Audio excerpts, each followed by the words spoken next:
Assalamualaikum warahmatullahi wabarakatuh. Halo sahabat belajar bersama, ketemu lagi dengan saya Firda Istiqomah.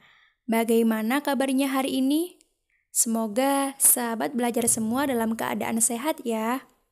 Pada video kali ini, kita akan belajar IPS materi kelas 9 semester 1 mengenai pengaruh perubahan ruang dan interaksi antar ruang di Asia dan benua lainnya. Sebelum ke materi, saya akan menyampaikan tujuan pembelajaran. Yang pertama, peserta didik dapat mengidentifikasi mengenai pengaruh perubahan ruang dan interaksi antar ruang di Asia dan benua lainnya. Yang kedua, peserta didik dapat menjelaskan pengaruh perubahan ruang dan interaksi antar ruang terhadap keberlangsungan kehidupan ekonomi, sosial, budaya, politik, dan pendidikan di Asia dan benua lainnya.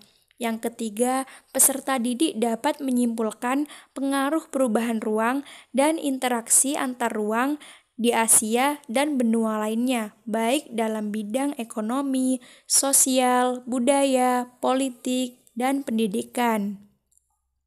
Nah, kira-kira apa yang kalian ketahui tentang pengaruh perubahan ruang dan interaksi antar ruang? Jadi, perubahan ruang dan interaksi antar ruang dapat terjadi dalam berbagai lingkup atau skala. Dalam lingkup yang sempit, perubahan ruang dan interaksi antar ruang dapat terjadi antara desa dengan kota, sedangkan dalam skala luas dapat terjadi antar negara atau antar benua. Nah, selanjutnya, bagaimana pengaruh perubahan ruang dan interaksi antar ruang di Asia dan benua lainnya? Pengaruh perubahan ruang terjadi karena dua faktor. Yang pertama, faktor alam. Faktor alam ini terjadi karena ada yang namanya tsunami, gunung meletus, longsor, banjir, dan juga badai. Yang kedua, faktor aktivitas manusia, yaitu pemanfaatan alam secara eksploitatif atau secara besar-besaran, dan penggunaan lahan yang tidak seimbang. Begitu ya. Oke, kita lanjut. Bagaimana pengaruh interaksi antar ruang benua-benua di dunia? Kita lihat dari bidang ekonomi di sana. Pengaruh interaksi antar ruang benua-benua yang ada di dunia. Misalkan, pengaruh interaksi antar benua Amerika dengan benua Asia dengan benua Australia. Di bidang ekonomi yaitu yang pertama, mendukung pertumbuhan ekonomi setiap negara yang melakukan interaksi. Yang kedua, daya saing ekonomi meningkat. Yang ketiga, kualitas produk meningkat.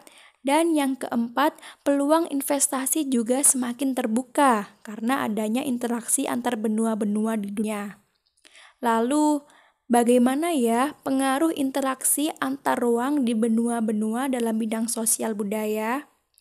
Misalkan, penduduk Amerika melakukan interaksi ke Asia, penduduk Australia melakukan interaksi ke benua Eropa.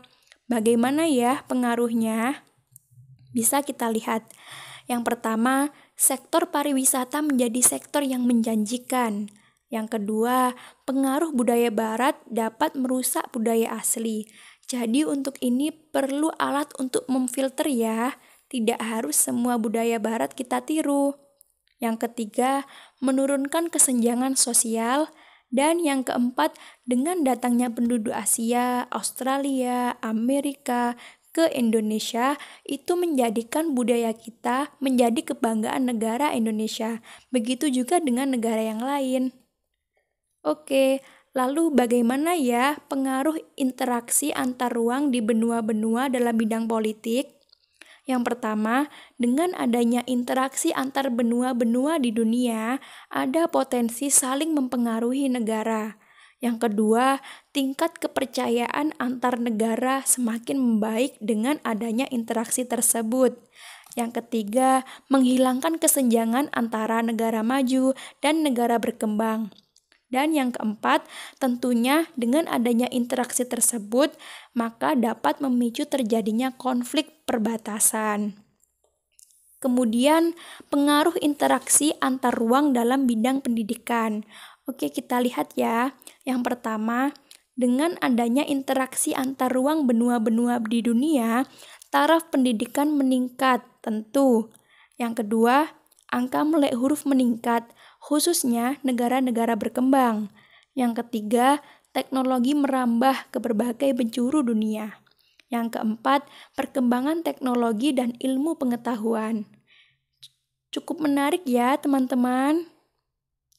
Baik, demikian materi kita pada video pembelajaran kali ini. Semoga suatu saat kita bisa berkeliling ke benua-benua yang ada di dunia. Sampai di sini pembelajaran kita hari ini. Kita lanjut pada pembelajaran di video berikutnya. Tetap semangat ya, dan jaga kesehatan. Terima kasih. Sampai jumpa. Wassalamualaikum warahmatullahi wabarakatuh.